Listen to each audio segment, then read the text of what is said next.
of solving Uganda's socio-economic challenges.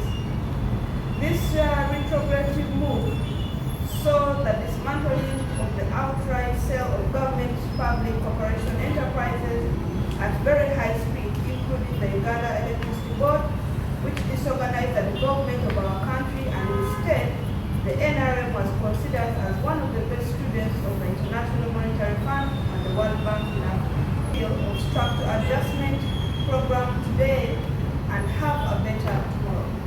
The party would like to make it very clear that it is equally true that His Excellency Dr. Afro Milton Obote and his UPC-led government in the 1980 to 85 introduced Uganda to structural adjustment program.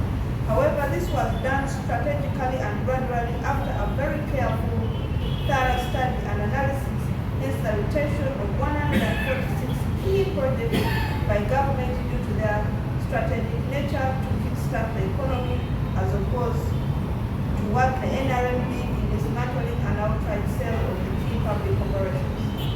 Basically what we are saying is the structural adjustment program was started by Milton Obote in his UPC-led government 1885, but it was done strategically and gradually, not as a whole the way the NRM came and started selling or privatizing most of government entities. And this was done gradually. That is why when you see the UPC-led government, you had equal opportunities in all regions, whereby if there is a school in Kampala, there is a school in Kotito, if there is a hospital in Kampala, there is a hospital in Acholi. And this was done, that's why you say when you go to any part of Uganda, there is a structure, that there is a foundation that was laid under the UPC government, because this adjustment program was done gradually and strategically to benefit all Ugandans. But what you see, what was done to the NRM government, they came and they sold or privatized all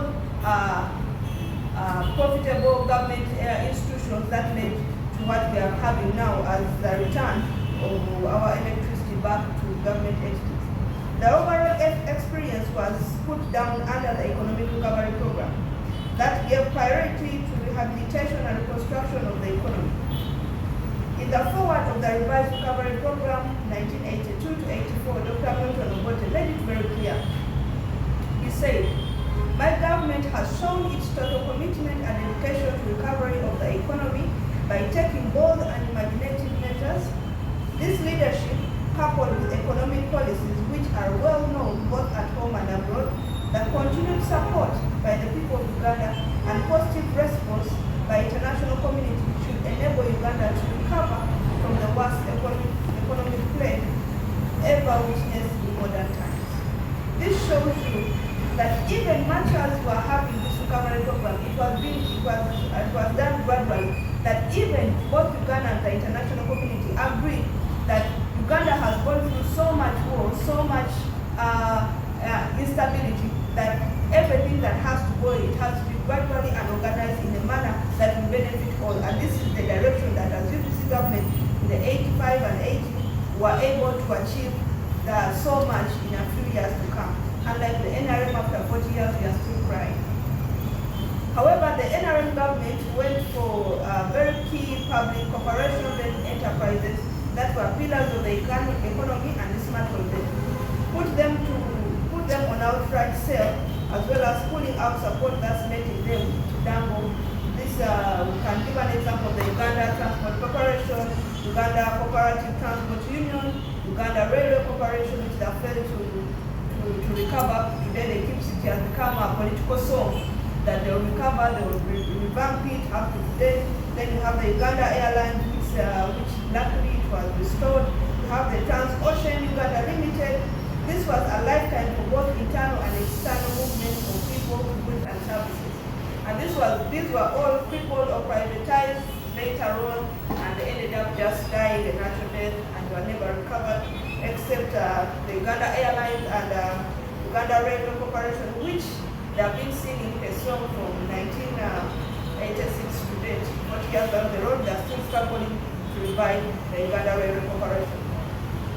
This today continues to affect our capacity to participate fully in domestic, regional, and international trade, if not well thought of, to save for Uganda Airlines to revive this. When you look at our neighboring countries, Tanzania, Kenya, They can easily access Uganda with all means of transport. When it comes to Uganda, if you cannot fly and use the bus, you have no way of accessing the neighboring countries. And these are some of the things we have been crying over as UPC, and we are saying we need to advance our transport. We need to be able to move our goods back and forth. And that is why Ugandans will produce so much and sell so little, because we do not have that comfortable access or cheap access to the markets. The banking sector was not spared either, as Uganda Commercial Bank and Cooperative Bank were sold off.